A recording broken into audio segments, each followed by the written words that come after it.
Ξύριζα ένα συγκεκριμένο κύριο, είχε μια ελιά, θυμάμαι, και του έλεγα την ελιά τη χρειάζεσαι ή να την κόψω. Και μου λέει, βάζω την ελιά, βάζεις, μου λέει, το ουζάκι.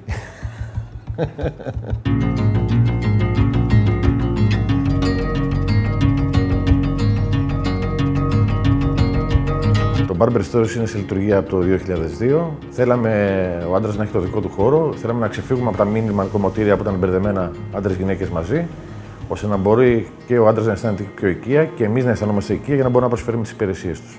Το κουρείο ανέκαθεν ήταν κουρείο, παύλα καφενείο, παύλα μπάρ πια.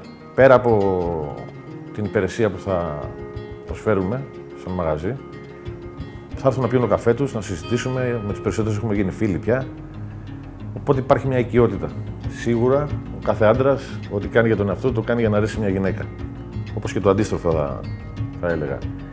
Παρ' όλα αυτά, για να μπορέσει να αρέσει μια γυναίκα, πρώτα απ' όλα πρέπει να αρέσει τον εαυτό του. Οπότε αυτά τα δύο πάνε μαζί. Τελειώνω. Τελευταία ερώτηση είναι και τελειώνω.